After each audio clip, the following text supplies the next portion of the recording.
দিন দিন না খেয়ে খেয়ে তো একেবারে শাকচুন্নি পেতনি হয়ে যাচ্ছিস। পরে লোকে বলবে মেঘ চৌধুরী একটা শাকচুন্নি পেতনিকে বিয়ে করে এনেছে। ভাবা যায় কি সাংঘাতিক হবে ব্যাপারটা। মেঘের কথা শুনে রাগ যেন মাথায় উঠে গেল বর্ষার। বর্ষা চিৎকার করে বলল, তুই কি আমার কথা শুনতে পাস না? আমি মুক্তি চাই তোর থেকে, মুক্তি দে আমায়। যতক্ষণ না তুই আমায় ডিভোর্স দিবি ততক্ষণ আমি কিচ্ছু খাবো না, এক ফোঁটা পানিও তুলবো না মুখে। বর্ষার কথা শুনে প্রচুর রাগ হলো মেঘের, কিন্তু রাগটাকে কন্ট্রোলে রেখে মেঘ ডেভিল হেসে বলল, জানিস তো সরিষা, এই মেঘ না সোজা কথায় কাজ না হলে খুব সুন্দর করে বাঁকাভাবে কাজ আদায় করতে জানে। তুই হয়তো কলেজের কথাগুলো ভুলে গেছিস। সে যাই হোক, যেহেতু তুই আমার ভালো কথাই খাবি না, তাহলে তো আমাকে এবার বাঁকা হতেই হয়, কি বলিস? কি করবি তুই? কি করবি? মারবি আমায়? মার না মার, একদম মেরে ফেল আমায়। এইভাবে বেঁচে থাকার চাইতে মরে যাওয়া অনেক ভালো। কথাটা বলেই বর্ষার কাছ থেকে উঠে টেবিলের উপর থেকে একটা কাঁচের বয়ামে তেলাপোকা ভর্তি করে নিয়ে এলো মেঘ। তারপর বাঁকা হেসে বর্ষার সামনে বয়ামটা ধরে পড়ল। এই দেখ তোর প্রিয় বান্ধবী তেলাপোকাদের আমি কি যত্ন করে নিয়ে এসেছি তোর জন্যে। ভাবছি ওদের তোর কোলে ছেড়ে দিব, সারা রাত বসে বসে ওদের সাথে গল্প করিস, কেমন? মেঘের কথা শুনে আর মেঘের হাতের বয়ামের তেলাপোকাগুলো দেখে ভয় শুকনো ঢুকিল বর্ষা, কারণ বর্ষা তেলাপোকাকে মারাত্মক রকমের ভয় পায়। তারপর বর্ষা কাঁপা কাঁপা গলায় বলল, তুই এমন করতে পারিস না মেঘ। এগুলোকে দূরে সরা বলছি আমার থেকে, নইলে আমি কিন্তু কেঁদে দিব। বর্ষার অবস্থা দেখে বড্ড হাসি পাচ্ছে মেঘের, কিন্তু নিজের হাসিটাকে চেপে রেখে গম্ভীর গলায় পড়ল, গুলোকে সরাতে পারি যদি তুই ভালো মেয়ের মতো খাবারগুলো খেয়ে নিস। কি খাবি তো? নাকি তোর বান্ধবীদের তোর কোলে ঢেলে দিব? আমি খাবো, আমি খাবো। তুই ওগুলোকে দূরে সরা প্লিজ, নইলে আমি কিন্তু সত্যিই কেঁদে দেব। এই তো গুড গার্ল, আমি এগুলোকে দূরে সরাচ্ছি, তুই খাবারগুলো খেয়ে নে। তবে আগে ওয়াশরুমে গিয়ে ফ্রেশ হয়ে আয়। মুখটার কি অবস্থা করেছিস এই কয়েকদিনে। মেঘের কথা শুনে তার ছেলে হাসি দিয়ে বর্ষা ওয়াশরুমে চলে গেল। তারপর ওয়াশরুমে দরজায় লাগিয়ে দিয়ে আয়নার সামনে দাঁড়িয়ে বলতে লাগলো, তুই যত কিছুই করিস না কেন মেঘ, আমি তোকে কোনোদিনও ক্ষমা করব না। তুই আমার সাথে যেটা করেছিস তাতে তুই শুধু নিজের স্বামী হওয়ার অধিকার নয়, নিজের সন্তানের বাবা হওয়ার অধিকারও হারিয়েছিস। এদিকে বর্ষা ওয়াশরুমে ফ্রেশ হতে যাওয়ার পর মেঘ দুফোঁটা চোখের জল ফেলে মনে মনে বলতে লাগলো, আমি জানি বর্ষা, তোর কাছে সহজ হবে না আমায় নতুন করে মেনে নেওয়া, আমায় ভালোবাসা, কিন্তু আমিও হার মানার পাত্র নই। আমি তোকে আমার সে আগের দুষ্টু মিষ্টি বর্ষার রূপে ফিরিয়ে আনবই। আমাকে আর একটা সুযোগ দিতে বাধ্য করব তোকে আমি। আর এটা করতে আমার যা করতে হয় আমি করব। তুই আমায় যত কষ্টই দিস না কেন, যত অবহেলাই করিস না কেন, আমি তোকে ছাড়বো না বর্ষা। তোকে সারা জীবন আমার বুকেই থাকতে হবে, এই মেঘের বুকের বর্ষা হয়ে। এখন থেকে তোকে আমি ভালোবাসার মিশ্রিত অত্যাচার করব। আর আমি জানি তুই ধীরে ধীরে আমার সেই আগের বর্ষা হবেই হবি। এটা তোর আর আমাদের সন্তানের কাছে আমার প্রমিস বর্ষা। একটু পর ফ্রেশ হয়ে বর্ষা ওয়াশরুম থেকে বেরিয়ে এসে খাবারগুলো খেয়ে নিল, কারণ বর্ষা চায় না ওর সন্তানের ওর কারণে কোনো ক্ষতি হোক। তাই রাগ অভিমান দূরে রেখে ওকে সুস্থ থাকতে হবে ওর সন্তানের জন্য। ঠিকমতো খাওয়া দাওয়া করতে হবে ওকে। বর্ষার খাওয়া শেষ হলে বর্ষাকে রেখে খাবারের প্লেটগুলো নিয়ে বর্ষার খাওয়া শেষ হলে বর্ষাকে রেখে খাবারের প্লেটগুলো নিয়ে নিচে চলে যেতে যেতে মেঘ বলল, মনে মনে, ওই সরিষা এবার সুন্দর করে সেজে গুজে আমার রুমে গিয়ে আমার জন্য অপেক্ষা কর। আমি খাবার খেয়ে আসছি, দুজন একসাথে ঘুমাবো। কথাটা বলেই বর্ষাকে চোখ মারল মেঘ। বর্ষার রাগে যেন শরীর চলে যাচ্ছে, কিন্তু মুখে কিছু বলছে না, কারণ মেঘের হাতে এখনো সেই তেলাপোকার বয়ামটা আছে। মেঘ দরজা দিয়ে বেরিয়ে চলে যেতেই বর্ষা দ্রুত গিয়ে দরজা লাগিয়ে দিল। তারপর ভেংচি দিয়ে বলল, ইস, কুম্ভ ভুট্টার শখ কত একসাথে ঘুমাবে। আমি রাতে এখান থেকে পালিয়ে যাব, আর কখনো ফিরবো না তোর কাছে। ততক্ষণ একটু ঘুমিয়ে নেই, শরীরটা বেশ ক্লান্ত লাগছে। কথাটা বলেই বিছানায় গিয়ে শুয়ে ঘুমিয়ে পড়ল বর্ষা। মাঝরাতে হঠাৎ বর্ষার ঘুম ভেঙে গেল। চোখ বন্ধ করে থেকেই বর্ষা ভাবল এখন পালাবে। কথাটা ভেবে যখনই বর্ষার চোখ খুলে একটু নড়বার চেষ্টা করলো, তখনই বর্ষা বুঝতে পারল ওকে কেউ আষ্টে পৃষ্ঠে জড়িয়ে ধরে শুয়ে আছে। বর্ষার চোখ খুলে ভালো করে তাকিয়ে দেখলো ও মেঘের বুকে শুয়ে আছে, আর মেঘ ওকে শক্ত করে জড়িয়ে ধরে নাক টেকে ঘুমাচ্ছে। শরীরের সমস্ত শক্তি দিয়ে মেঘকে ধাক্কা দিয়ে বিছানা থেকে নিচে ফেলে দিল বর্ষা। রাগ আর ঘৃণায় বর্ষার মুখটা যেন রক্তবর্ণ ধারণ করেছে। ও মেঘকে এক মুহূর্তের জন্য সহ্য করতে পারছে না। ঘুমের ঘোরে বর্ষার ধাক্কা খেয়ে খাট থেকে নিচে পড়ে গেল মেঘ। নিচে পড়ার সময় খাটের পাশে থাকা টেবিলের কোণার সাথে কপালে আঘাত লেগে অনেকটা কেটে গেল মেঘের। সেখান থেকে টপ টপ করে রক্ত পড়তে লাগলো। মেঘ কপালে হাত দিয়ে চেপে ধরে বর্ষার দিকে অসহায় দৃষ্টিতে তাকিয়ে বলল, বর্ষা, এটা কি করলি তুই? আমি কতটা আঘাত পেলাম, দেখ কিভাবে রক্ত ঝরছে কপাল কেটে। বর্ষা উঠে বসে মেঘের কথা শুনে একবার মেঘের দিকে তাকিয়ে চোখ সরিয়ে নিল। কারণ মেঘের মাথার রক্ত দেখে বর্ষা আর মেঘকে ঘৃণা করতে পারবে না। যতই হোক এক সময় তো মেঘকে ভালোবেসেছে ও। আর ভালোবাসার মানুষকে যে কষ্ট দেওয়া যায় না, অন্তত মেয়েরা পারে না কষ্ট দিতে, যদিও সবাই এক নয়। বর্ষা অন্যদিকে তাকিয়ে রাগী গলায় বলল, তোর সাহস কি করে হয় আমায় জড়িয়ে ধরে ঘুমানোর? তোকে আমি বলেছি না আমি তোকে ঘৃণা করি? তোর স্পর্শকেও ঘৃণা করি আমি। তুই আমার রুমে ঢুকলি কি করে? আমি তো দরজা লাগিয়ে ঘুমিয়েছিলাম। বেরিয়ে যা আমার রুম থেকে। বর্ষার কথা শুনে মেঘ ছলো ছলো চোখে বর্ষার দিকে তাকিয়ে করুণ গলায় বলল, আমি জানি আমি তোর সাথে অনেক বেশি অন্যায় করে ফেলেছি বর্ষা, কিন্তু আমি তো আমার ভুল বুঝতে পেরে তোর কাছে ক্ষমাও চেয়েছি। আমাকে কি একটা সুযোগ দেওয়া যায় না বর্ষা? প্লিজ বর্ষা, ক্ষমা করে দে আমায়, আর এভাবে দূরে সরিয়ে দিস না। ক্ষমা? কোন মুখে ক্ষমা চাইছিস তুই মেঘ? তুই ভুলে গেলেও আমি ভুলিনি। তুই শুধু আমাকেই নয়, আমার পেটের অনাগত নিষ্পাপ বাচ্চাকেও কলঙ্কিত করেছিস। আমি তোকে কোনোদিনও ক্ষমা করব না মেঘ, কখনোই না। তুই বের হ আমার রুম থেকে, এক্ষুনি বেরিয়ে যা তুই। বর্ষার কথা শুনে মেঘ কপালের কাটা জায়গাটায় হাত দিয়ে চেপে ধরে উঠে দাঁড়ালো। তারপর বর্ষার দিকে তাকিয়ে নরম গলায় বলল, আমি চলে যাচ্ছি বর্ষা, তুই ঘুমিয়ে পড়। এই সময় তোর জেগে থাকা ঠিক নয়।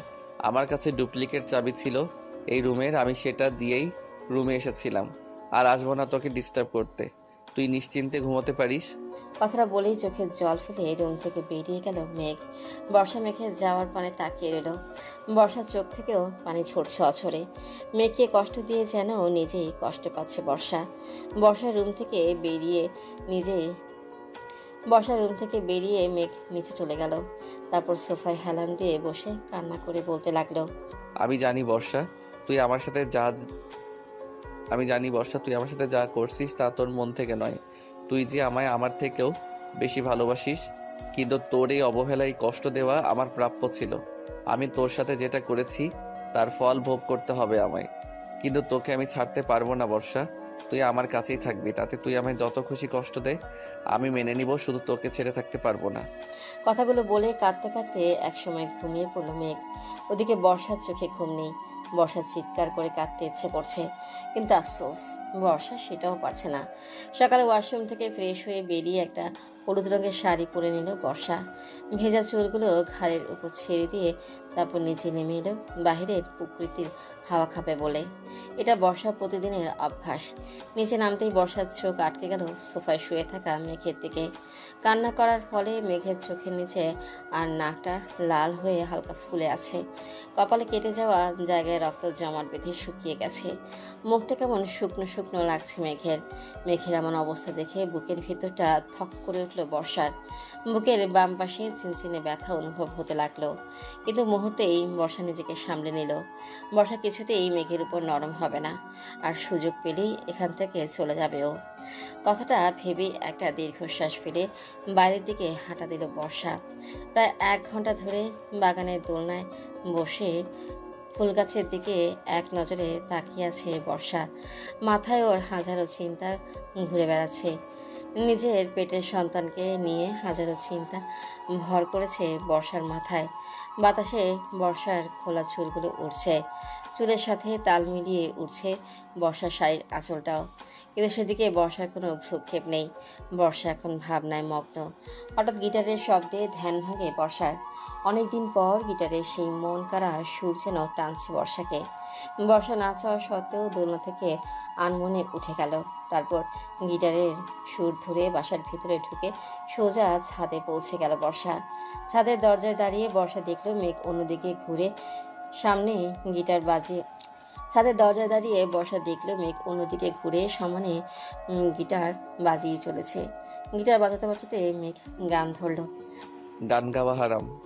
গানটা গাওয়ার সময় বারবার গলাটা ধরে আসছে মেঘের, চোখ দিয়ে গড়িয়ে পড়ছে অঝরে পানি। বর্ষারও পিছনে দাঁড়িয়ে থেকে একই অবস্থা, চোখের পাতা বারবার ভিজে ভারী হয়ে আসছে বর্ষার। ইচ্ছে করছে ছুটে গিয়ে মেঘকে জড়িয়ে ধরে বলতে ও মেঘকে ভালোবাসে, খুব খুব ভালোবাসে। কিন্তু না, বর্ষা তো তাড়াতাড়ি মেঘকে ক্ষমা করবে না। মেঘ যা করেছে তাতে ওকে আরও একটু শাস্তি দেওয়া দরকার, নইলে যে বর্ষার মনটাও শান্ত হবে না। কথাগুলো ভেবেই চোখের জল মুছে মেঘ দেখার আগেই নিচে নেমে এলো বর্ষা। ওদিকে মেঘ গান গাওয়া শেষ করে গিটারটা জড়িয়ে ধরে হু হু করে বাচ্চাদের মতো কাঁদতে লাগলো। নিজের ভুলের কারণে অনেক বেশি অনুতপ্ত মেঘের ইচ্ছে করছে এই মুহূর্তে সুইসাইড করে মরে যেতে, কিন্তু মেঘ সেটা করতে পারবে না। কেননা মেঘ নিজের সন্তান আর বর্ষাকে নিয়ে বাঁচতে চায়, নিজের ভালোবাসা দিয়ে বর্ষাকে ভরিয়ে দিতে চায়। বর্ষার রাগ অভিমান যে করেই হোক ভাঙাতে হবে মেঘকে। মেঘ যখন এসব চিন্তায় ব্যস্ত তখন হঠাৎ ফোনের শব্দে ধ্যান ফেল মেঘের। মেঘ চোখ মুছে ফোন হাতে নিয়ে দেখল মেঘের গুপ্তচর যাদের মেঘ চোখ মুছে ফোন হাতে নিয়ে দেখল মেঘের গুপ্তচর যাদের মেঘ গোপনে শত্রুর খোঁজ করার জন্য রেখেছে, তাদের মাঝে একজন ফোন করেছে। মেঘ নিজেকে শান্ত করে গম্ভীর গলায় ফোন রিসিভ করে বলল, বলো। স্যার, আমরা তাকে পেয়ে গেছি যে 1 বছর আগে আপনার আর বর্ষা ম্যাডামের ছবি তুলে কলেজে মিথ্যা কথা রটিয়েছিল। ওই পাশে লোকের কথা শুনে তাতে দাঁত চেপে মেঘ বলল, কে সে? আসলে মানে স্যার, সে আর কেউ নয়, সে আপনার বন্ধু নিলয়। কথাটা শোনার সাথে সাথে যেন মাথাটা ঘুরে উঠল মেঘের। মেঘ অবাক হয়ে বলল, তোমরা ঠিক বলছো তো, ওই লোকটা নিলয়। কিন্তু নিলয় এসব কেন করবে? স্যার, আমরা যতটুকু জানতে পেরেছি নিলয় স্যারের সাথেই বর্ষা ম্যাডামের বিয়ের কথা ছিল। হয়তো নিলয় স্যার বর্ষা ম্যাডামকে ভালোবাসতো আর তাই এমন করেছে। কথাটা শুনে মাথায় যেন রক্ত উঠে গেল মেঘের। মেঘ রাগী গলায় বলে উঠল, তোমরা সবাই মিলে নিলয়কে কিডন্যাপ করে আমার গোডাউনে নিয়ে বেঁধে রেখো, আমায় খবর দাও। আর হ্যাঁ, কেউ যেন কিছু জানতে না পারে। Okay sir. কথাটা বলে ফোন কেটে দিল মেঘ। তারপর ফোনটা হাতের মুঠোয় শক্ত করে ধরে বলল, নিলয়, তুই বড্ড ভুল করে ফেলেছিস নিলয়। তোকে তো আমি কি করব তা আমি নিজেও জানি না। তোর জন্য আমি আমার বর্ষাকে সন্দেহ করেছি, কত কষ্ট দিয়েছি। এমনকি আমি আমার নিজের সন্তানকেও ভুল বুঝে নষ্ট বলেছি। তোকে তো আমি ছাড়বো না নিলয়। তৈরি হ তুই মেঘ চৌধুরীর হাতে মরার জন্যে। ফোনে কথা বলা শেষ করে গিটার হাতে ছাদ থেকে নিচে নেমে এলো মেঘ। তারপর রুমে গিয়ে ফ্রেশ হয়ে রেডি হয়ে নিয়ে নিচে নামতে লাগলো। নিচে নেমে দুটো সিঁড়ি বাদ থাকতে সোফায় বসে থাকা বর্ষাকে রেখে থেমে গেল মেঘ। বর্ষা মেঘের দিকে তাকিয়ে আছে। হলুদ শাড়ি আর খোলা চুলেই যেন নজর কাড়া সুন্দর লাগছে বর্ষাকে। মুখে কোনো সাজ না থাকলেও চেহারায় যেন একটা আকর্ষণ কাজ করছে মেঘের জন্য। মেঘ পরেছে একটা সাদা রঙের শার্ট, সাথে জিন্স প্যান্ট, শার্টের সাথে দুটো ফোল্ড করা, শার্টের হাতে দুটো ফোল্ড করা, চুলগুলো আধো ভেজা, হাতে দামি ঘড়ি। মেঘকেও আজ অনেক বেশি কিউট আর হ্যান্ডসাম লাগছে বর্ষার কাছে। কিন্তু মেঘের কপালে কাঁটা দাগটা দেখে বুকের ভেতরটা থক করে উঠল বর্ষার। বর্ষা মেঘের দিক থেকে চোখ সরিয়ে নিচের দিকে তাকালো। মেঘ বর্ষার কাছে এগিয়ে আসতে লাগলো। মেঘকে এগিয়ে আসতে দেখে বর্ষা উঠে দাঁড়িয়ে সেখান থেকে চলে যেতে নিল। আর তখনই মেঘ গিয়ে বর্ষার হাত ধরে টান দিয়ে নিজের কাছে এনে কোমর জড়িয়ে ধরল। তারপর বর্ষার কপালে চুমু এঁকে দিয়ে বলল, আমার থেকে যত দূরেই যাওয়ার চেষ্টা করিস না কেন, মনে রাখবি তুই শুধু আমারই। আমার বুকের মাঝে শুধু তুই আছিস। আমার ভুলটা যেমন ভেঙেছে তেমনই একদিন তোর ভুলও ভাঙবে। আর তুইও আমায় আপন করে নিবি সরিষা। আমি সেই দিনের অপেক্ষায় রইলাম। কথাটা বলেই বর্ষাকে ছেড়ে দিয়ে আবারও জড়িয়ে ধরল মেঘ। বর্ষা মেঘের এমন কাণ্ড দেখে রাগী মুখ করে কিছু বলবে তার আগে মেঘ বর্ষার ঠোঁট দখল করে নিল। মেঘের আচমকা এমন কাণ্ডে চোখ বন্ধ করে আবারও বড় বড় চোখ করে তাকালো বর্ষা। একটু পর বর্ষাকে ছেড়ে দিয়ে মেঘ বাঁকা হেসে বলল, শুনেছি সরিষা ফুলের মধু নাকি খুব মিষ্টি আর সুস্বাদু হয়, কিন্তু সেটা যে এতটা মিষ্টি হবে জানতাম না। ইস, আবার একটু খেতে মন চাইছে। না থাক, ওটা না হয় পরে একসময় খাওয়া যাবে। এখন আবার খেতে গেলে আমার কপালে সরিষা মৌমাছি ফুল ফোটাবেই নিশ্চিত। মেঘের কথা শুনে আর মেঘের কাণ্ড কলাপ দেখে বর্ষা কি বলবে বা কি করবে বুঝতেই পারছে না। তাই রাগী লুকিয়ে তাকিয়ে আছে মেঘের দিকে। মেঘ বর্ষাকে রাগ করতে দেখে নরম সুরে বলল, এত রাগ করার কিছু নেই, একটা ভালো কাজে যাচ্ছি, তাই যাওয়ার আগে মিষ্টি মুখটা করে নিলাম। কথাটা বলেই বর্ষাকে একটা চোখ টিপ মেরে চলে গেল মেঘ। আর বর্ষা মেঘের চলে যাওয়ার দিকে হাঁ করে তাকিয়ে রইল। কেন জানে না বর্ষার একটুও রাগ বা ঘৃণা হচ্ছে না মেঘের উপর। তবে বর্ষার একটা জিনিস ভেবে খটকা লাগছে যে হঠাৎ মেঘের কি হলো যে ও এতটা খুশি, আর কি এমন ভালো কাজে গেল ও এখন। গোডাউনে পৌঁছে মেঘ সোজা চলে গেল নিলয়ের কাছে। মেঘের লোকেরা নিলয়ের একটি মেঘের লোকেরা নিলয়কে একটি চেয়ারে বেঁধে রেখেছে। মেঘকে দেখে নিলয় বলে উঠল, দোস্ত আমায় বাঁচা, এই দেখ এই লোকগুলো আমায় কিডন্যাপ করে এনেছে, বেঁধে রেখেছে। কেন এমন করছে আমি তাও জানি না। দোস্ত তুই আমায় বাঁচা প্লিজ। নিলয়ের কথা শুনে মেঘ ওর লোকদের ইশারা করলো নিলয়ের বাঁধন খুলে দিতে। মেঘের ইশারা পেয়ে দুজন লোক নিলয়ের বাঁধন খুলে দিল। বাঁধন খুলতেই নিলয় উঠে চলে যেতে নিলে মেঘ বলল, আরে দোস্ত, কই যাস তুই? তোর সাথে আমার কথা আছে, তাই তো তোকে কিডন্যাপ করতে বলেছিলাম ওদের আমি। মেঘের কথা শুনে নিলয় অবাক হয়ে ভ্রু কুঁচকে বলল, তুই আমায় কিডন্যাপ করেছিস? কিন্তু কেন মেঘ? আরে ভাই, আগে এখানে চুপটি করে একটু বসবি তো, তারপর সব বলছি তোকে। মেঘের কথা শুনে ভয় করলেও নিলয় চেয়ারে বসলো। নিলয়ের সামনে চেয়ারে পায়ের উপর পা তুলে মেঘ বসে ও লোকদের বলল, এই তোমরা যাও তো, আমাদের দুই বন্ধুর জন্য গরম গরম কফি নিয়ে আসো। কফিটা যেন খুব গরম হয়, আর তাড়াতাড়ি আনবা, বুঝলা? মেঘের কথা শুনে ওর লোকেরা কফি আনতে চলে গেল। এদিকে মেঘের এমন আচরণে নিলয় যেমন অবাক হচ্ছে তেমনই ভয় পাচ্ছে। নিলয় মেঘকে কাঁপা কাঁপা গলায় জিজ্ঞেস করলো, তুই আমায় কিডন্যাপ করেছিস মেঘ? আমায় বললেই তো আমি চলে আসতাম। আরে দোস্ত, তুই এত ঘামছিস কেন আর এত ভয় পাচ্ছিস কেন বলতো? আমি তো তোর সাথে মজা করে তোকে এখানে নিয়ে এসেছি। আচ্ছা বাদ দে সব, এখন বল তোর বিয়ের দাওয়াত দিচ্ছিস কবে? মেঘের কথা শুনে অজানা ভয়ে শুকনো ঢোক গেল নিলয়। তারপর জোর করে হাসি দেওয়ার চেষ্টা করে বলল, যখন বিয়ে করব তখন তো তোকে জানাবো, আর দাওয়াতও দিব। তাই? তাহলে বর্ষার সাথে তোর যখন বিয়ে হচ্ছিল তখন দাওয়াত দিলি না কেন? এমনকি জানালিও না আমায় একবার? মেঘের কথা শুনে নিলয়কে মুখটা এবার ভয় চুপসে গেল। নিলয় কি বলবে বুঝতেই পারছে না, অসম্ভব পরিমাণে ঘামছে নিলয়। তখনই মেঘের লোকেরা কফি নিয়ে এলো মেঘ আর নিলয়ের জন্য। মেঘ এক কাপ কফি নিয়ে মেঘ এক মুখ কফি নিজে নিয়ে আরেক মুখ নিলয়ের দিকে এগিয়ে দিয়ে বলল, এই নে দোস্ত, কফি খা। এত ভয় পাওয়ার কিছু নেই, আমি তোকে কিছু করব না, শুধু কিছু কথা জানতে চাইবো তোর থেকে। আশা করি তুই আমায় সত্যি কথাগুলোই বলবি। তোকে কি জানতে চাস তুই মেঘ? কোন সত্যি কথার কথা বলছিস তুই আমায়? নিলয়ের কথা শুনে মেঘ কফিতে চুমুক দিয়ে গম্ভীর গলায় বলল, 1 বছর আগে কলেজে যে ঝামেলাটা হয়েছিল, বর্ষাকে আমি ধর্ষণ করতে চেয়েছি এটা বলে যে আমায় গণধোলাই খেতে হয়েছিল, সেটা তোর প্ল্যান ছিল তাই না নিলয়? মেঘের কথা শুনে নিলয়ের এবার প্রাণ যাচ্ছে অবস্থা। নিলয় ভয় কয়েকবার শুকনো ঢোক গিলে বলল, এসব ফালতু কথা তোকে কে বলেছে মেঘ? আমি কেন আমার বেস্ট ফ্রেন্ডের সাথে এমন করব? কিছু না জানার ভাব করে। নিলয়ের মধ্যে মিথ্যে কথা শুনে এবার রাগ উঠে গেল মেঘের।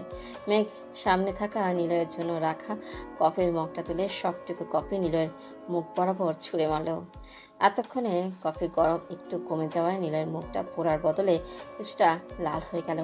নিলয় চিৎকার করে মুখে হাত দিয়ে বলল, আহ, এটা তুই কি করলি মেঘ? আমার মুখটা তো জ্বলে গেল। ইস, সরি রে নিলয়, আমি আসলে খেয়াল করিনি। তুই কিছু মনে করিস না প্লিজ। আচ্ছা বাদ দে, এখন বল, কলেজের ঘটনাটা তুই ঘটিয়েছিলি সেটা আমি জানি, কিন্তু কেন ঘটিয়েছিলি সেটা বল।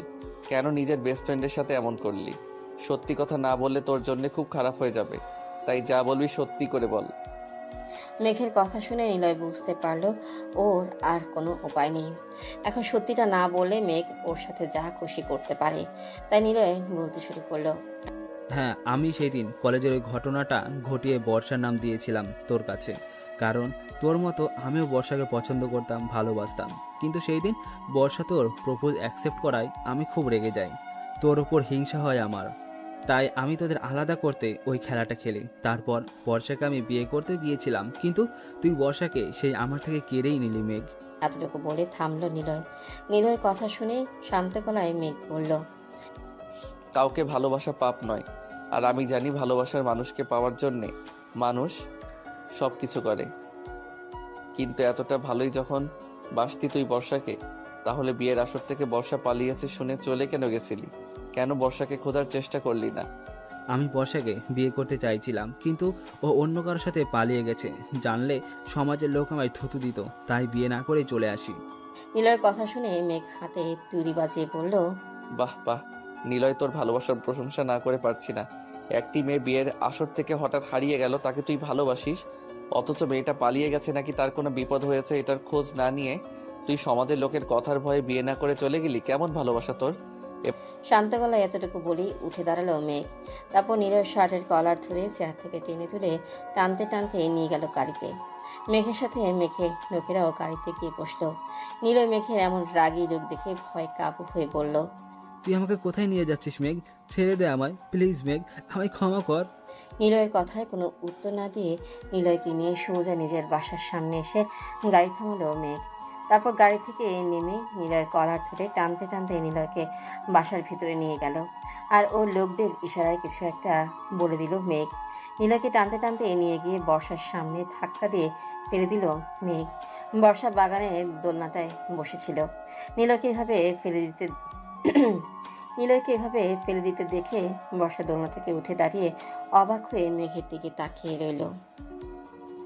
নিলয়কে টানতে টানতে নিয়ে গিয়ে বর্ষার সামনে ধাক্কা দিয়ে ফেলে দিল মেঘ।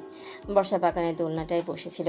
নিলয়কে এভাবে ফেলে দিতে দেখে বর্ষা দোলনা থেকে উঠে দাঁড়িয়ে অবাক হয়ে মেঘের দিকে তাকিয়ে রইল। বর্ষাকে অবাক হয়ে তাকিয়ে থাকতে দেখে মেঘ গিয়ে নিলয়কে কলার ধরে টেনে তুলে বলল, এবার বল নিলয়, 1 বছর আগে কি করেছিস তুই, আর কেন করেছিস? মেঘের কথা শুনে বর্ষা ভ্রু কুঁচকে মেঘের দিকে একবার আর নিলয়ের দিকে একবার তাকিয়ে আছে। নিলয় আমতা আমতা করে মেঘকে বলল, প্লিজ দোস্ত, ছেড়ে দে আমায়, আমি তোর কাছে ক্ষমা চাইছি, আমায় মাফ করে দে, যেতে দে আমায়। বুঝেছি, তুই সোজা কথায় মানবি না, তাই তো? দাঁড়া, তোকে কি করে মানাতে হয় আমি দেখাচ্ছি। কথাটা বলেই মেঘ আশেপাশে কিছু একটা খুঁজতে লাগলো। তারপর বাগানের পাশে একটা বাঁশের টুকরা দেখতে পেয়ে সেটা গিয়ে নিয়ে এসে বলল, এবার বল নিলয়, তুই এটার বাড়ি খাবি নাকি সত্যিটা বর্ষাকে বলবি? মেঘের কথা আগামাথা কিছুই বুঝতে পারছে না বর্ষা। তাই বর্ষা মেঘের দিকে তাকিয়ে বলেই ফেললো, কি হয়েছে কি মেঘ? তুই এইভাবে নিলয় ভাইয়াকে ভয় দেখাচ্ছিস কেন? আর কি সত্যি বলবেন উনি আমায়? বর্ষার কথার উত্তরে না দিয়ে মেঘ নিলয়ের বাহুতে একটা বাড়ি মেরে দিল। তারপর বলল, মেঘের তুই কি সত্যিটা বলবি নিলয়, নাকি আমি তোকে এটা দিয়ে আদর করে সব সত্যিটা বলাবো? হাতের বাঁশের টুকরো দেখে আর ওটার বাড়ি খেয়ে ভয় ঠোক গিলে একে একে সব কিছু বলে দিল বর্ষাকে নিলয়। সব কথা শুনে বর্ষা হাঁ হয়ে তাকিয়ে আছে আর মনে মনে ভাবছে এই নিলয় নামের আপদটার জন্য আজকে ওর আর মেঘের মাঝে এত ভুল বোঝাবুঝি। সব কিছুর মূলে তাহলে এই নিলয়। কথাটা ভাবতেই রাগে বর্ষার মুখটা লাল হয়ে গেল। বর্ষার রাগ বুঝতে পেরে মেঘ নিজের হাতের থাকা বাঁশটা বর্ষার দিকে এগিয়ে দিয়ে বলল, এই নে বর্ষা, তোর মনের রাগ মিটা। আমাদের মাঝের সব ঝামেলার জন্য একমাত্র দায়ী এই নিলয়ের বাচ্চা নিলয়। তুই মার ওকে বর্ষা, মার এটা দিয়ে। মেঘের কথা শুনে শাড়ির আঁচলটা কোমরে বেঁধে মেঘের হাত থেকে বাঁশটা নিয়ে নিলয়কে এলো পাথারে পিটানো শুরু করলো বর্ষা। আর মেঘ নিলয়ের হাত দুটো ধরে রাখলো যেন নিলয় কিছু করতে না পারে। নিলয়কে পিটাচ্ছে আর বলছে বর্ষা, হারামি শয়তান রামছাগল বেটা কুমির, তোর জন্য আজকে আমার এই অবস্থা। সারা তোকে আমি আজকে মেরেই ফেলবো। বেটা হনুমান, আমায় ভালোবাসিস তুই, তাই না? তোর ভালোবাসা আজকে আমি কেলিয়ে বের করব। এসব কথা বকছে আর ইচ্ছে মতো নিলয়কে বাঁশ দিয়ে ধুলাই করছে বর্ষা। এদিকে নিলয় সময় চিৎকার করে বর্ষাকে থামতে বলছে, মাফ চাইছে। সেদিকে বর্ষার কোনো হেলদোল নেই। বর্ষা কিছুক্ষণ পেটানোর পর বেশ কিছুক্ষণ পেটানোর পর বর্ষা ক্লান্ত হয়ে বাঁশটা ফেলে দোলনায় গিয়ে বসে পড়ল। তারপর বলল, দাঁড়া বেটা, হাতির হবু জামাই অ্যানাকন্ডা, একটু জড়িয়ে নেই, তারপর তোরে আবার ধুলাই করব। এদিকে নিলয়ের হাল বেহাল। বেচারা মাটিতে বসে পড়েছে আর মেঘ পাশে দাঁড়িয়ে মুচকি মুচকি হাসছে। মেঘের আগে থেকে এই ধারণা আছে বর্ষার রাগ সম্পর্কে। কলেজে পড়াকালীন একটা বখাটে ছেলে বর্ষাকে দেখে শীষ পাচিয়ে বাজে কথা বলায় বর্ষা আচ্ছা মতো ধোলাই দিয়েছিল ছেলেটাকে। আর ছেলেটা কিছু বলতে পারেনি, কারণ বর্ষার সাথে মেঘ ছিল। তাই ইচ্ছে করে নিলয়কে নিজে না মেরে বর্ষার কাছে নিয়ে এসেছে মেঘ। একটু পর মেঘের লোকেরা পুলিশ নিয়ে এলো মেঘের বাসায়। মেঘ নিলয়কে পুলিশের হাতে তুলে দিয়ে কিছু টাকা দিয়ে নিলয়ের কঠোর শাস্তি দেওয়ার কথা বলে দিল, সাথে মানহানি আর ইফটিজিং করার মামলা করলো। পুলিশ নিলয়কে নিয়ে চলে গেল। নিলয়কে নিয়ে পুলিশ চলে গেলে মেঘও এসে বর্ষার পাশে দোলনায় বসে পড়ল। অনেকদিন পর খুব ভালো একটা বিনোদন পেলাম। তোর সেই ডাকিনী রূপটা আবার দেখতে পেলাম। ইস, রাগলে তোকে কি দারুণ লাগে রে সরিষা। মেঘের কথা শুনে মেঘের দিকে মুচকে এসে তাকালো বর্ষা। তারপর দাঁতের দাঁত চেপে বলল, একটু জিরিয়ে নি, তারপর তোরে আবার ধোলাই করব। আমার ডাকিনী রূপটা সত্যি অনেক সুন্দর, তাই না রে কুম্ভভূত? কিন্তু বিনোদনটা তো এখনো শেষ হয়নি, তবে এবার হবে। বর্ষার কথা শুনে ফুকুচকে তাকে মেঘ বলল, নিলয়কে তো পুলিশ নিয়ে গেল, তাহলে আর বিনোদন কি করে হবে? দাঁড়া দেখাচ্ছি কি করে হবে। কথাটা বলেই সেই বাসটা আবার হাতে তুলে নিল বর্ষা। তারপর মেঘের দিকে এগিয়ে এসে মেঘকে মারতে মারতে বলতে লাগলো, একটা কুম্ভভূত, রাক্ষস, খোক্ষস, বান্দর, হনুমান, কুমড়ো পটাশ, তুই ভালো করে খোঁজ না নিয়ে অনেক কষ্ট দিয়েছিস আমায়। আজকে তোকে হারে হারে বোঝাবো সন্দেহ করার মজা কাকে বলে। দাঁড়া বলছি, দাঁড়া, কোথায় পালাচ্ছিস তুই বেটা ডাইনোসর? কথাগুলো বলছে আর মেঘের পিছু পিছু হাঁটতে হাঁটতে মেঘকে মারছে বর্ষা। বর্ষার হাতে মার খেয়ে মেঘ সমানে পিছাচ্ছে আর বলছে, আমার ভুল হয়ে গেছে বর্ষা, প্লিজ এবারের মতো মাফ করো। উফ, আমার লাগছে তো। আউস, ছেড়ে দে না আমায় প্লিজ বর্ষা, আমি না তোর স্বামী। কথাগুলো বলে পেছাতে পেছাতে সুইমিং পুলের কাছে গিয়ে ধপাত করে সুইমিং পুলে পা পিছলে পড়ে গেল মেঘ। মেঘকে পানিতে পড়তে দেখে বর্ষা হাসতে হাসতে বলল, বেশ হয়েছে, ভালো হয়েছে, থাক এবার তুই পানিতে। আমি তোকে একটু উপরে আসতে দিব না। উপরে উঠতে নিলেই এটার মায়ের খাবি। বর্ষার কথা শুনে মেঘ একবার পানিতে ডুবছে তো একবার উঠছে, এমন করছে আর বলছে, বর্ষা, আমায় বাঁচা, আমি সাঁতার জানি না, আমি ডুবে যাচ্ছি, আমায় বাঁচা বর্ষা। মেঘের এমন অবস্থা দেখে বর্ষার হাত থেকে বাঁশের টুকরোটা পড়ে গেল। বর্ষা এতক্ষণ রেগে থাকলো, এখন সব রাগ চলে গিয়ে ভয় বাসা বাঁধলো বর্ষার মনে। মেঘকে ডুবে যেতে দেখে বর্ষা কিছু না ভেবে সুইমিং পুলে ঝাঁপ দিল। কিন্তু সুইমিং পুলে ঝাঁপ দেওয়ার পর মেঘকে কি বাঁচাবে, উল্টো বর্ষাই ডুবে যেতে লাগলো, কারণ বর্ষা সাঁতার জানে না। বর্ষাকে ডুবে যেতে দেখে মেঘ দ্রুত সাঁতার কেটে বর্ষাকে পাড়ে তুলে কোলে করে উপরে উঠিয়ে আনলো। ততক্ষণে বর্ষা বেশ কয়েক ঢোক পানি খেয়েছে, তবে বর্ষার এখনো সেন্স আছে। সুইমিং পুল থেকে উপরে উঠেই মেঘ উত্তেজিত কণ্ঠে জিজ্ঞেস করলো, তোর কিছু হয়নি তো বর্ষা? তুই ঠিক আছিস তো? তুই কেন লাফ দিতে গেলি যখন সাঁতার জানিস না? এটা জেনেও কি দরকার ছিল তোর জলে লাফ দেওয়ার? কথাগুলো বলতেই মেঘের চোখ বেয়ে কয়েক ফোঁটা পানি গড়িয়ে পড়লো। বর্ষা কাশতে কাশতে উঠে বসে মেঘের দিকে তাকিয়ে বলল, তুই ডুবে যাচ্ছিলি তাই তো আমি ঝোপ দিলাম, কিন্তু তুই আমায় মিথ্যা বললি কেন যে তুই সাঁতার জানিস না? আমি তো তোর মায়ের হাত থেকে বাঁচার জন্য মজা করে বলেছি। আমি কি জানতাম আমার মজা করাটাকে তুই সিরিয়াসলি নিয়ে লাভ দিবি? তুই কি সারা জীবন মাথা মোটাই থেকে যাবি বর্ষা? তোর কি একবারও মনে হলো না যে আমি সাঁতার না জানলে কি আমার বাড়িতে সুইমিং পুল থাকতো? মেঘের কথা শুনে মাথা নিচু করে বর্ষা বলল, আমি তখন এতটা ভাবিনি, আমার শুধু মনে হয়েছে তুই ডুবে যাচ্ছিস, তোকে বাঁচাতে হবে আমার। সেটা যে কোনো কিছুর মূল্যেই। তখন আমি ভুলে গেছিলাম আমি সাঁতার জানি না। বর্ষার কথা শুনে মেঘ বর্ষার কাছে বসে নরম সুরে বলল, আমার কিছু হলে তোর কি বর্ষা? আমি না তোকে সন্দেহ করে কত কষ্ট দিয়েছি, কত বাজে কথা বলেছি, তবু আমায় ডুবে যেতে দেখে তুই কেন আমায় বাঁচাতে গেলি নিজের জীবনের কথা না ভেবে? আমি মরলে তোর তাতে কি? মেঘের কথা শুনে বর্ষা কোনো উত্তর না দিয়ে উঠে দাঁড়ালো। তারপর নিজের দিকে তাকে আবারও গুটিসুটি মেরে বসে গেল বর্ষা, কারণ বর্ষার গায়ে হলুদ রঙের শাড়িটা পানিতে ভিজে একদম লেপটে গেছে বর্ষার শরীরের সাথে। বর্ষার ব্যাপারটা বুঝতে পেরে বর্ষাকে কোলে তুলে নিল মেঘ। তারপর ওকে কোলে নিয়ে সোজা চলে গেল নিজের রুমে গিয়ে ওয়াশরুমের সামনে বর্ষাকে নামিয়ে দিল মেঘ। তারপর অন্যদিকে ঘুরে দাঁড়িয়ে বলল, তুই ফ্রেশ হয়ে তাড়াতাড়ি কাপড় পাল্টে নে, নইলে অসুস্থ হয়ে পড়বি। আমি অন্য ওয়াশরুম থেকে ফ্রেশ হয়ে আসছি। কথাটা বলে এই রুম থেকে বেরিয়ে গেল মেঘ। বর্ষা মেঘে চলে যাওয়ার দিকে তাকিয়ে রইল। তারপর আলমারি থেকে কাপড় নিয়ে ওয়াশরুমে চলে গেল ফ্রেশ হতে। বিকেলে একা একা ছাদে দাঁড়িয়ে আছে বর্ষা। আজ অনেকদিন পর নিজেকে কেমন মুক্ত পাখির মতো মনে হচ্ছে বর্ষার। মনের মাঝে অজানা একটা ভালো লাগা কাজ করছে বর্ষার। খুব সুন্দর বাতাস বইছে চারিদিকে। বাতাসে বর্ষার খোলা চুলগুলো উড়ছে, সাথে উড়ছে বর্ষার ওনার আঁচলটাও। আনমনে নীল আকাশের দিকে তাকিয়ে আছে বর্ষা। তখনই বর্ষার পাশে এসে দাঁড়ালো মেঘ। মেঘের দৃষ্টিও আকাশের দিকে। বেশ কিছুক্ষণ সবকিছু নীরবতায় ভরা রইল। হঠাৎ নীরবতা ভেঙে মেঘ আকাশের দিকে তাকিয়ে থেকে বলে উঠল, আমাকে কি আর একটা সুযোগ দেওয়া যায় না বর্ষা? শেষবারের মতো আর একটিবার কি আমায় ক্ষমা করে আপন করে নেওয়া যায় না বল? আমি যে আর পারছি না তোর থেকে দূরে থাকতে। তোকে যতটা কষ্ট দিয়েছি তার চাইতে অনেক বেশি অনুতপ্ত হয়েছি আমি। প্লিজ বর্ষা, আর একটিবার ক্ষমা করে দে না আমায়। মেঘের কথাগুলো শুনে কোনো উত্তর না দিয়ে সেখান থেকে চলে যেতে নিল বর্ষা। তখনই খপ করে বর্ষার হাতটা ধরে ফেলল মেঘ।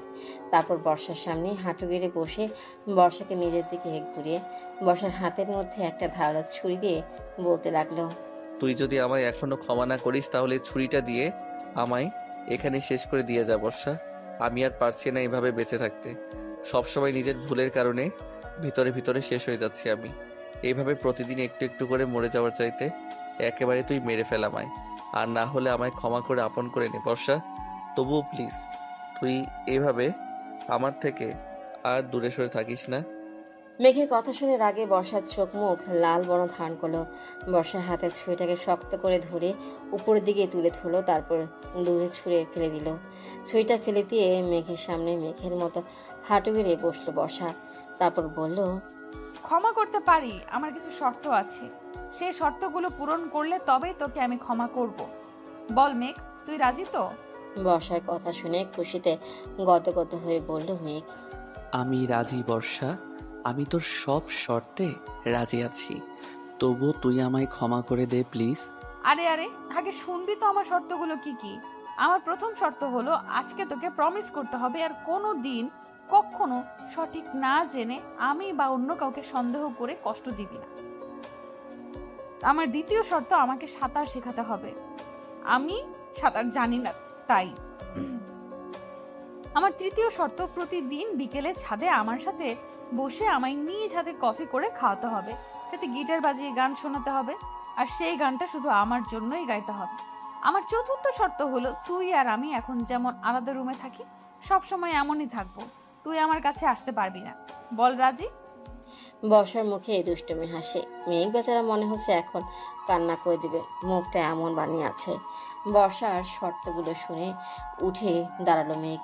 মেঘের সাথে বর্ষা উঠে দাঁড়ালো। মেঘ মুখটাকে ইনোসেন্ট বানিয়ে বলল, সবই ঠিক আছে, কিন্তু আমি চতুর্থ শর্তটা মানতে পারবো না। আমি তোকে জড়িয়ে ধরে ঘুমাতে চাই। প্রতিটা রাত তোকে বুকে জড়িয়ে স্বপ্নের ভেলায় ভাসতে চাই। আমার ছোট সোনাটার সাথে কথা বলতে চাই। প্লিজ বর্ষা, এই শর্তটা বাদ দে। আমি আর তোকে ছাড়া আলাদা থাকতে পারবো না। মেঘের কথা শুনে বর্ষা ভাব নিয়ে বলল, ঠিক আছে ঠিক আছে, সে পরে দেখা যাবে। এখন যা, আমার জন্য এক মগ কফি বানিয়ে নিয়ে আয়।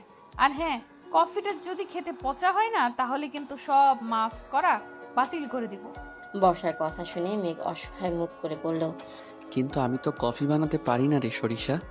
তুই আমায় আজকে বানিয়ে শিখিয়ে দে, কাল থেকে না হয় আমিই বানাবো। না না না, সেটা তো হবে না।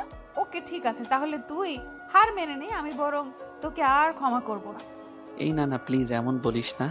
আচ্ছা আমি যাচ্ছি, কফি যে করেই হোক বানিয়ে আনছি মহারানীর জন্যে। কিন্তু আমারও একটা শর্ত আছে। তুই এখন আমার রুমে গিয়ে আলমারিতে দেখবি একটা প্যাকেট রাখা আছে। প্যাকেটে যা আছে সেটা সুন্দর করে পরে হালকা সাজগোজ করে ছাদে আসবি। ততক্ষণে আমি কফি বানিয়ে নিব। কফি বানাতে 5 মিনিট সময় লাগে। এই এতটুকু সময় আমি কি করে সাজবো? তোকে কে বললো 5 মিনিটে সাজতে? তোর যত টাইম লাগে নেই, তবু আমি তোকে আমার অপসরী রূপে দেখতে চাই। এখন কথা না বলে যা তো। কথাটা বলেই বর্ষাকে নিয়েই নিচে নেমে এলো মেঘ। বর্ষা মেঘের রুমে গিয়ে আলমারি খুলে প্যাকেটটা বের করে ওটা খুলে দেখলো। প্যাকেটটাতে অনেক সুন্দর একটা কালো রঙের জর্জেট শাড়ি, সাথে ম্যাচিং করা সব জুয়েলারি। জিনিসগুলো দেখে মুখে হাসি ফুটে উঠলো বর্ষার। বর্ষার দেরি না করে ওয়াশরুমে চলে গেল ফ্রেশ হতে। ফ্রেশ হয়ে এসে শাড়িটা পরে নিল বর্ষা, সাথে কালো রঙের কাঁচের চুড়ি, গলায় কালো ডায়মন্ড কাট পাথরের নেকলেস, কানে বড় বড় দুটো ম্যাচিং ঝুমকা, চোখে গাঢ় করে কাজল, ঠোঁটে গাঢ় লাল লিপস্টিক, চুলগুলো কোমর পর্যন্ত ছেড়ে দেওয়া, মুখে হালকা মেকআপ। সম্পূর্ণ রেডি হতে হতে রাত 9টা বেজে গেল ঘড়িতে। বর্ষা আয়নায় নিজেকে দেখেই নিজেই লজ্জায় লাল হয়ে যাচ্ছে। মেঘের সামনে কি করে যাবে ভাবতে যেন আরো বেশি লজ্জা লাগছে বর্ষার। তখন ড্রেসিং টেবিলের উপরে থাকা মেঘের ফোনটাতে টুং করে একটা শব্দ হলো। শব্দটা পেতেই বর্ষা ফোনটা হাতে নিয়ে দেখলো মেঘ অন্য ফোন থেকে মেসেজ করেছে। মেসেজে লেখা, আর কত ওয়েট করাবে সরিষা পেতনি, এবার তো ছাদে আসো। আমি তো ওয়েট করতে করতে বুড়ো হয়ে গেলাম তোমার কুম্ভূত। মেসেজটা পড়ে হাসলো বর্ষা। তারপর ফোনটা রেখে ছাদের দিকে পা বাড়ালো। ছাদে উঠে চমকে গেল বর্ষা, কারণ এতটুকু সময়ের মাঝে ছাদটাকে বেশ সুন্দর করে সাজিয়েছে মেঘ। বর্ষা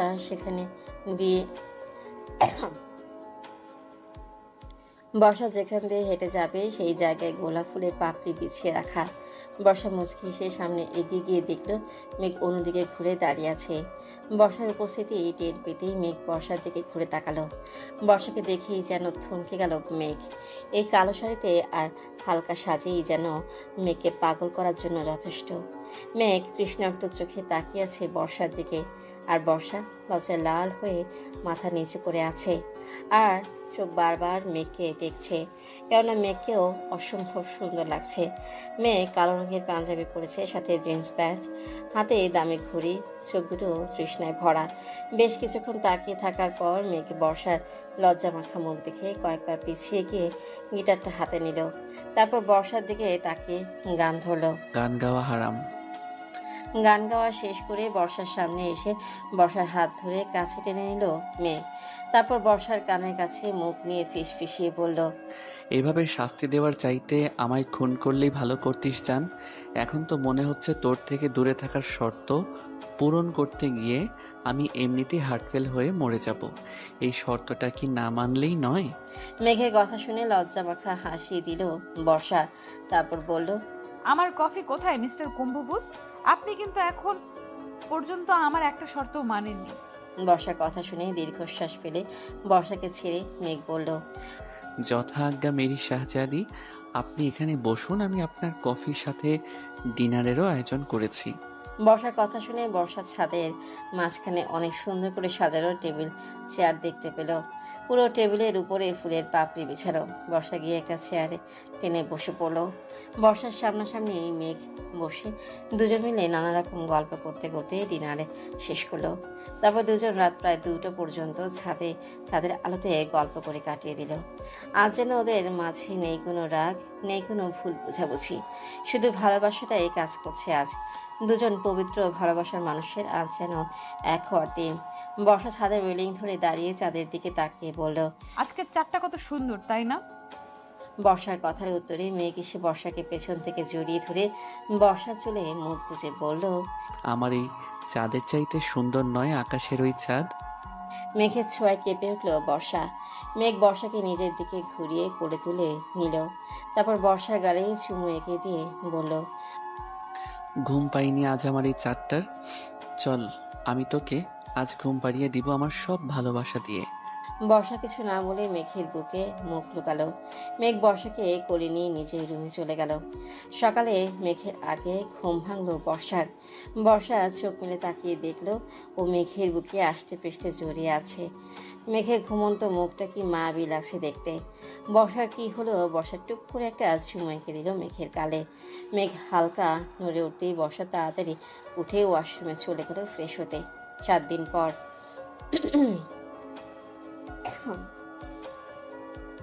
আজকে বর্ষার শ্বশুরমশাই দেশে ফিরবেন। সকাল থেকে এই বর্ষা কাজে লেগে পড়েছে শ্বশুরকে আপ্যায়নের জন্য, কিন্তু বর্ষা ঠিক মতো কাজই করতে পারছে না, কারণ মেঘ ওকে বিরক্ত করে করে জ্বালিয়ে মারছে। বর্ষা ও শ্বশুরমশাইয়ের জন্য নিজে হাতে সব রান্না করেছে। বর্ষা এখন প্রায় সব রান্না রপ্ত করে ফেলেছে, তাই শ্বশুরকে খাওয়াবে বলেই নিজের হাতে রান্না করছে সে। আর এদিকে মেঘ এসে বর্ষাকে বিরক্ত করেই চলেছে। একবার বর্ষার পেটে সুড়সুড়ি দিচ্ছে, তো একবার কানে সুড়সুড়ি দিচ্ছে, আবার পেছন থেকে জড়িয়ে ধরে ঘাড়ে নাক ঘষছে। বর্ষা প্রচুর অস্বস্তি হচ্ছে কাজ করতে। বর্ষা বারবার মেঘকে মানা করার পরেও যখন মেঘ শুনছে না, তখন বর্ষা ময়দা রাখার কন্টেনার বর্ষা বারবার মেঘকে মানা করার পরেও যখন মেঘ শুনছে না, তখন বর্ষা ময়দা রাখার কন্টেনার নিয়ে সুযোগ বুঝে মেঘের মাথায় উপর ঠেলে দিল। মাথায় ময়দা পড়ার কারণে মেঘের সারা শরীর ময়দা দিয়ে একাকার অবস্থা। মেঘকে দেখতে এখন পুরো একটা জোকার লাগছে, যাকে বলে একদম সাদা জোকার। মেঘের দিকে তাকিয়ে বর্ষা হাসতে হাসতে শেষ। আর মেঘ বাচ্চারা হা করে তাকিয়ে বাচ্চাদের মতো ঠোঁট উল্টে বর্ষার হাসি দেখছে। বেশ কিছুক্ষণ হাসার পর হাসি থামিয়ে বর্ষা বলল, এবার কেমন লাগলো রে কুম্ভভূত? তোকে এখন সত্যি একটা ভূতের মতোই লাগছে, যাকে বলে ময়দা মাখা ভূত। আমার কথা না শুনলে এমনই হবে। কথাটা বলে আবার হা হা করে হাসতে লাগলো বর্ষা। বর্ষাকে হাসতে দেখে মেঘ রাগ করে কিছু বলবে, তখনই ডোরবেল বেজে উঠলো। বর্ষা মেঘের দিকে তাকিয়ে বলল, একটু দরজাটা খুলে দিয়ে আয়না দেখো প্লিজ। আমি গেলে একটু দরজাটা খুলে দিয়ে আয় না মেঘ প্লিজ। আমি গেলে চাচুর জন্য রান্নাটা পুড়ে যাবে। আমি এই অবস্থায় যাব দরজা খুলতে? কে না কে এসেছে, আমায় দেখলে কি ভাববে? ভাববে তুই পানি না পেয়ে ময়দা দিয়ে গোসল করেছিস। এবার যা তো। কথাটা বলে মেঘকে জোর করে ঠেলতে ঠেলতে পাঠিয়ে দিল বর্ষা। মেঘ মুখটাকে বাংলা 5 বানিয়ে গিয়ে দরজা খুলতে, দরজার পাশে মেঘের বাবা আহসান চৌধুরী মেঘকে দেখে কিছুক্ষণ তাকিয়ে থেকে হা হা করে হেসে দিয়ে বলল, what a presence, surprise make. তোমায় কি দারুণ দেখতে লাগছে। নিশ্চয়ই এটা বর্ষা মামনের কাজ, তাই না? হা হা হা। আহসান চৌধুরীর কথা শুনে মেঘ ঠোঁট উল্টে অসহায় গলায় বলল, আব্বু, তুমিও আমায় নিয়ে মজা করছো? এটা কিন্তু একদমই ঠিক হচ্ছে না। আর তোমার না বিকেলে আসার কথা? আমি তো তোমায় এয়ারপোর্টে রিসিভ করতে যেতাম, তাহলে এখন যে? মেঘের কথার উত্তরে আহসান চৌধুরী কিছু বলবে তার আগে বর্ষা এসে বলে উঠল, আরে চাচ্চু, তুমি এসে গেছো? আসো আসো, ভেতরে আসো। এখনো বাইরে দাঁড়িয়ে আছো কেন তুমি? বর্ষা মা, কেমন আছিস তুই? আর এত তাড়াহুড়া করে হাঁটাচলা করছিস কেন? কথাটা বলতে বলতে বাসার ভেতরে ঢুকে সোফায় গিয়ে বসলো মেঘের বাবা। আর মেঘ উপরে চলে গেল ফ্রেশ হয়ে আসতে। মেঘের বাবা আহসান চৌধুরী বর্ষাকে পাশে বসিয়ে নিয়ে মাথায় হাত বুলিয়ে বলল, মামনি, তুই ভালো আছিস তো? মেঘ তোর সাথে খারাপ ব্যবহার করে না তো? আমাকে সত্যি করে বল মা। মেঘের বাবার কথা শুনে বর্ষা মুচকি এসে বলল, না চাচু, মেঘ আমায় অনেক ভালোবাসে, একটুও কষ্ট দেয় না, আমার অনেক যত্ন করেও। তুমি এসব কেন জিজ্ঞেস করছো বলো তো? কারণ আমি জানি রে মা, তোর বিয়ের দিন তোকে আর কেউ নয়, মেঘ কিডন্যাপ করেছিল।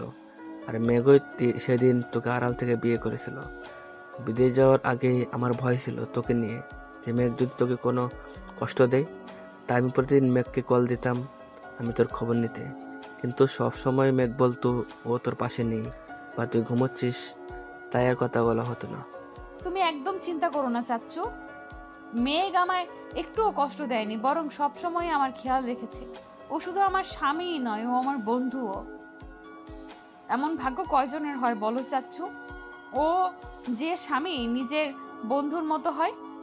বর্ষার কথা শুনে আহসান চৌধুরী বর্ষার মাথায় হাত বুলিয়ে বললেন, দেখে নিস মা, তুই অনেক সুখী হবি।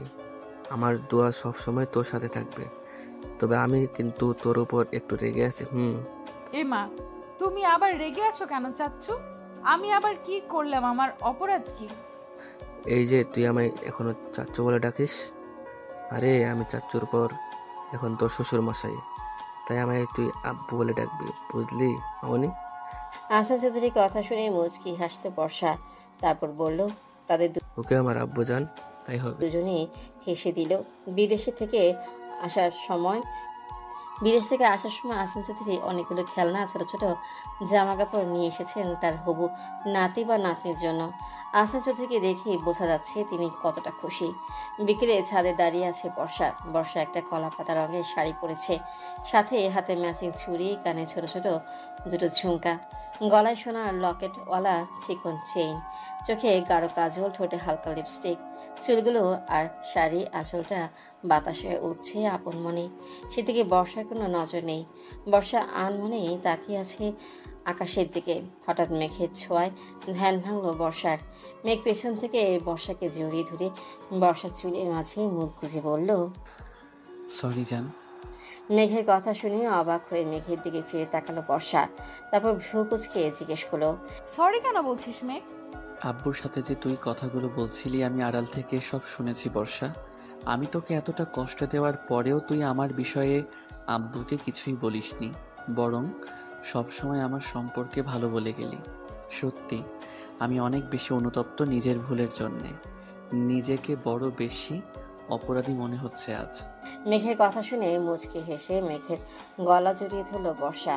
তারপর মেঘের নাকের সাথে নাক ঘষে মেঘের গালে ছোট্ট করে একটা চুমু এঁকে দিয়ে বলল, তুই আমার স্বামী মেঘ।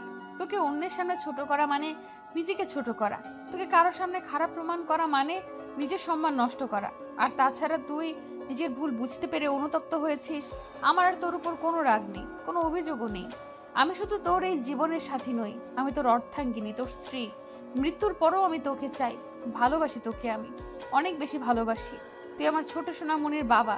তোকে অন্যের সামনে নিচু করলে যে আমার সন্তানের সামনে আমি দাঁড়াতে পারবো না। আমাদের একটা অনেক সুখী পরিবার হবে, দেখে নিস মেঘ। তাই অতীতের কথা ভেবে আর কষ্ট না পেয়ে বর্তমানকে নিয়ে ভাব। বর্ষার কথা শুনে হাঁটু গেড়ে নিচে বসে পড়ল মেঘ। তারপর বর্ষার কোমর জড়িয়ে ধরে দুফোঁটা চোখের জল ফেলে বলল, আমি সত্যি অনেক ভাগ্যবান রে বর্ষা, তাই তোর মতো একজন জীবনসাথী পেয়েছি। আমি তোকে আর কোনো দিন কষ্ট পেতে দিব না। সারা জীবন আমার বুকের সব ভালোবাসা দিয়ে আমি আগলে রাখবো তোকে। আমার ভালোবাসায় রাঙিয়ে দিব আমি তোর জীবন। কষ্টের ছায়াও কখনো আমি পড়তে দিব না তোর জীবনে। সবচাইতে সেরা স্বামী হয়ে আমি দেখিয়ে দিব তোকে। এটা আমার প্রমিস বর্ষা, আমার প্রমিস এটা। মেঘের কথাগুলো শুনে বর্ষা হেসে দিয়ে মেঘকে দাঁড়াতে বলল, ছি ছি মেঘ, তুই তো দেখছি আমার আর আমার ছেলের মাথা একদম নিচু করে দিলি। এত বড় একটা ঢিঙ্গি ছেলে হয়ে এমন ছাগলের মতো ভ্যাঁ ভ্যাঁ করে কাঁদছিস। আমার ছেলে তো পেটের ভেতর থেকে বলছে ওর বাবা একটা ছাগল, সে ছাগলের মতো কাঁদছে। বর্ষার কথা শুনে মুচকি এসে বর্ষাকে শক্ত করে বুকের মাঝে জড়িয়ে ধরল মেঘ। তারপর বলল, আই লাভ ইউ জান। অপারেশন থিয়েটারের বাইরে বসে আছে মেঘ, আহসান চৌধুরী আর বর্ষার বাবা মা। সবার চোখের পানি, সবার আল্লাহর কাছে দোয়া করে চলেছে বর্ষা আর ওর বাচ্চার সুস্থতার জন্য। কারণ একটু আগে বর্ষাকে অপারেশন থিয়েটারে নিয়ে যাওয়া হয়েছে। বর্ষার বেবি হওয়ার পেইন হয়নি, কিন্তু হঠাৎ করে খিঁচুনি উঠেছিল বর্ষার। ডাক্তার জানিয়েছেন বর্ষার অবস্থা খুব একটা ভালো নয়। মেঘ প্রায় পাগল হয়ে গেছে বর্ষার জন্য। পাগলের মতো বসে বসে কান্না করছে ও, আর দেয়ালে বারবার হাত দিয়ে আঘাত করছে। হাতের বেশ কিছু জায়গায় ছিঁড়ে গেছে মেঘের। প্রায় 2 ঘন্টা অপারেশনের পর বাচ্চার কান্না ভেসে এলো অপারেশন থিয়েটার থেকে। সকলের মুখে হাসি ফুটে উঠল। মেঘ এখনো শান্ত হতে পারেনি। মেঘের চিন্তা বর্ষা ঠিক আছে কিনা। একটু পর কাপড় দিয়ে মোড়ানো ছোট্ট রাজকন্যাকে কোলে নিয়ে অপারেশন থিয়েটারের থেকে বেরিয়ে এলো একজন নার্স। তারপর বলল, বর্ষা চৌধুরীর স্বামীকে এখানে। সবাই মেঘকে দেখিয়ে দিল। নার্সটা বাচ্চাটাকে নিয়ে মেঘের কাছে এগিয়ে গিয়ে বলল, স্যার, এই নিন আপনার মেয়ে, দেখুন কি মিষ্টি দেখতে হয়েছে ওকে। নার্সের কথা গুরুত্ব না দিয়ে বাচ্চাটাকে কোলে না নিয়ে মেঘ উত্তেজিত হয়ে বলে উঠল, বর্ষা কেমন আছে সিস্টার? আমার ওয়াইফ, আমার স্ত্রী বর্ষা, ও সুস্থ আছে তো? মেঘের কথা শুনে অবাক হয়ে গেল নার্স। কারণ মেঘ এখনো একবারের জন্য নিজের মেয়ের দিকে তাকায়নি, বরং ওর নজর এখনো অপারেশন থিয়েটারের দিকে। আর ও মেয়ের বদলে স্ত্রীকে নিয়ে ভাবছে। নার্সটা কিছুক্ষণ অবাক চোখে তাকিয়ে থেকে মুচকি এসে বলল, স্যার, আপনার ওয়াইফ একদম সুস্থ আছেন। ওনাকে একটু পরই বেড়ে দেওয়া হবে, তখন দেখা করতে পারবেন। এবার তো অন্তত নিজের রাজকন্যার কথা ভাবুন। দেখুন আপনার মেয়ে কি মিষ্টি দেখতে হয়েছে। নার্সের কথা শুনে যেন দেহে প্রাণ ফিরে পেল মেঘ। নার্সের কোল থেকে মেয়েকে কোলে নিয়ে মন ভরে দেখে কপালে চুমু এঁকে দিল। সবাই মেয়েকে কোলে নিয়ে আদর করতে লাগলো। একটু পর বর্ষাকে বেডে দেওয়া হলো। মেয়েকে শাশুড়ির কোলে দিয়ে বর্ষার কাছে চলে গেল। বর্ষা চোখ বন্ধ করে বেডে শুয়ে আছে। মেঘ গিয়ে বর্ষার কপালে চুমু দিয়ে বর্ষার হাত নিজের 2 হাতে মুষ্টিবদ্ধ করে ধরে হাতে চুমু দিয়ে বলল, কতটা ভয় পেয়েছিলাম জানিস তুই বর্ষা? কেন এমন করিস? কেন বুঝিস না তোর কিছু হলে আমার নিঃশ্বাস থেমে যাবে, শেষ হয়ে যাব আমি? তোকে ছাড়া নিজেকে চিন্তা করতেও কত কষ্ট হয় আমার। মেঘের কথা শুনে বর্ষার চোখ খুলে মুচকে এসে জোর করে বলল, আরে পাগল, আমার কিচ্ছু হয়নি তো, এই দেখ আমি একদম সুস্থ। আমার মেয়ে কোথায়? ওকে নিয়ে আয়, ওকে কোলে নিব আমি। তারপর বর্ষার মা বর্ষার মেয়েকে কোলে নিয়ে কেবিনে ঢুকলো। বর্ষার মেয়েকে দেখে মন ভরালো। এ যেন এক দারুণ অনুভূতি, প্রথমবার মা হওয়ার অনুভূতি। যে অনুভূতিটা শুধু একজন মাই বুঝতে পারে 3 বছর পর। বৃষ্টি মামুনি, খাবারটা খেয়ে নে মা প্লিজ। মামুনিকে এত জ্বালাতন করতে হয় না। না না না, আমি খাবো না। তুমি পদা মামনি, আমাকে টুডু বকো কেন? আমি কিন্তু খাবো না। আমি কি তোকে এমনি এমনি বকি নাকি? দাদুনকে ঘোড়া বানিয়ে পিঠে বসে থাকার জন্যই তো বকেছি। খাবারটা খেয়ে নে না মা প্লিজ, আমার কত কাজ পড়ে আছে। কি হয়েছে কি আমার বৃষ্টি মামনির?